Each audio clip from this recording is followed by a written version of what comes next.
Jangan lupa like and subscribe channel. Assalamualaikum warahmatullahi wabarakatuh. Salam.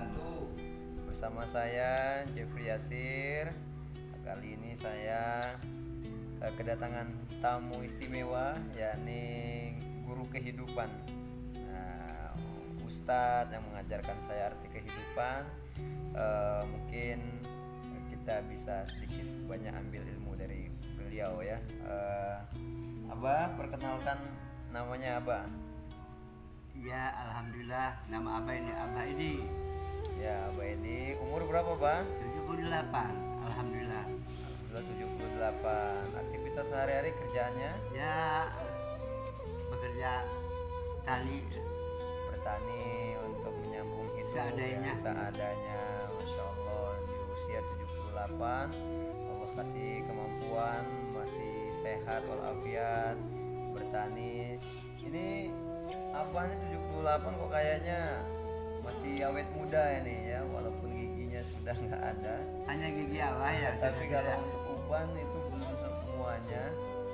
Obat awet muda ini apa, Abah? Kayaknya Abah jarang sakit, selalu sehat ini saya lihat. Ya, alhamdulillah Allah memberikan kesehatan badan Abah ini. Masya Untuk Allah. bekerja sehari-harinya.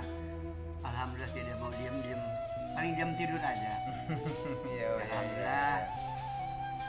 Mungkin salah satu rumusnya yang saya lihat di Abah ini, eh, di Abah ini tipe orang yang nggak bisa diam, bisa diam dalam artian pengen selalu beraktivitas, apa yang bisa dikerjakan selagi bermanfaat. Kemudian juga tipe orangnya cuek, cueknya apa ya, nggak terlalu dipikirin kalau sakit-sakit. Tuh katanya yang ngasih sakit itu Allah, yang nyembuhin juga Allah, yang ngasih sehat Allah, yang buat sakit juga Allah.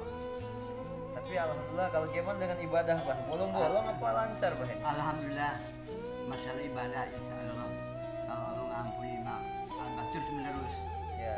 sampai Abah lihat bagaimana. mobil. Iya. Jadi Abah ini alhamdulillah istiqomah dalam ibadah. Makanya beliau ini termasuk guru saya ya. Guru saya karena sudah setua ini, keluhannya nggak banyak. Penyakitnya juga Masya Allah mungkin lebih banyak saya ketimbang beliau ini. Aktivitas ibadahnya terjaga 5 waktu, dia jaga jamaahnya. Kemudian saya lihat Abah kalau baca Quran masih kelihatan ya, Pak? Alhamdulillah Wah, sih sama artinya alhamdulillah. Masya Allah. Tidak mundur-mundur Abah ini pun memajukan mah benar. Nggak rabun-rabun mata. Alhamdulillah. Kalau Tidak untuk ada. baca Quran kelihatan ya. Iya. Masya Allah. Sama isi kain yang kecil-kecil itu alhamdulillah. Abah ini nggak pakai kacamata, tapi baca Quran dengan artinya yang kecil-kecil itu masih bisa, Alhamdulillah, alhamdulillah. masih dibaca. Jam Terkadang 2, jam 3 ngelihat malam. tahajudnya gimana, Bang? Alhamdulillah lancar juga. Masya Allah, judulnya Abah ini sebenarnya tinggal nunggu giliran, Ya. tinggal nunggu jemputan. Pasrahkan Gimana pada Allah aja. ketika dijemput dalam kondisi yang terbaik, kondisi dalam keadaan beribadah. Saya coba lihat dan perhatikan Abah ini boleh jadi secara finansial, secara materi sederhana. Allah nggak titipkan banyak materi untuk Abah ini, tapi dengan seperti itu Allah kasih kecukupan, serba kecukupan dengan Abah ini. Kenapa Abah ini boleh jadi dibuat sederhana, mungkin nggak terlalu dilapangkan materinya. Boleh jadi Allah ini pengen Abah Edi ini ketika nanti di akhirat dihisab untuk masalah harta. Nah ya, pertanyaan harta kan kita tahu bahwa pertanyaan harta itu ada dua. Engkau dapatkan dari mana hartamu, engkau belanjakan kemana.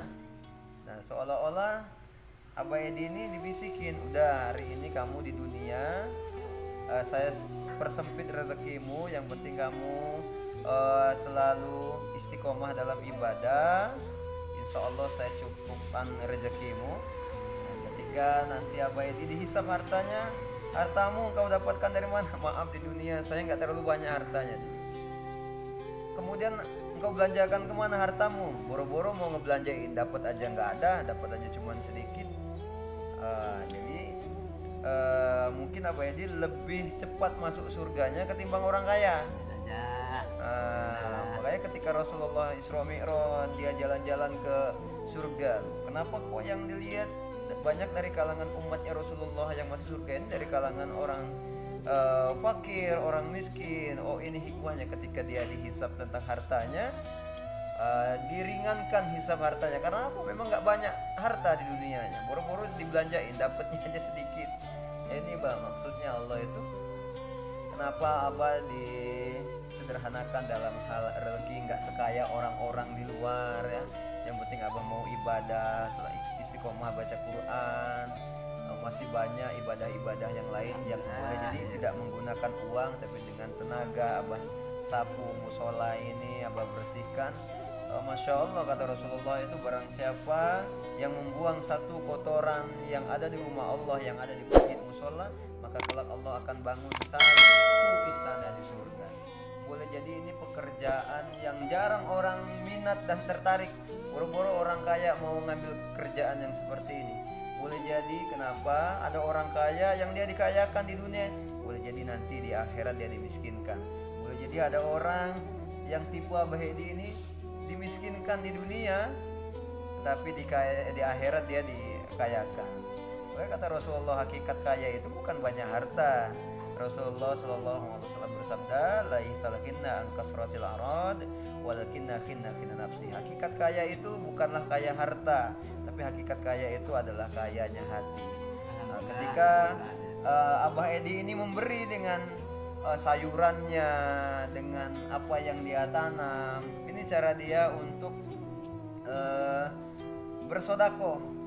Terkadang tanamannya diambil orang, masya Allah, segala sesuatu yang diambil orang itu pahala untuknya. Nah, makanya ini yang saya anggap ini guru saya, sekalipun dia gelarnya bukan sarjana, bukan magister atau doktor profesor, tidak harus doktor profesor. Ketika kita bisa mengambil hikmah dari perilaku seseorang, dan itu ketika kita melihat bisa mendatangkan ketaatan kepada Allah, sebenarnya hakikatnya itu adalah guru kita.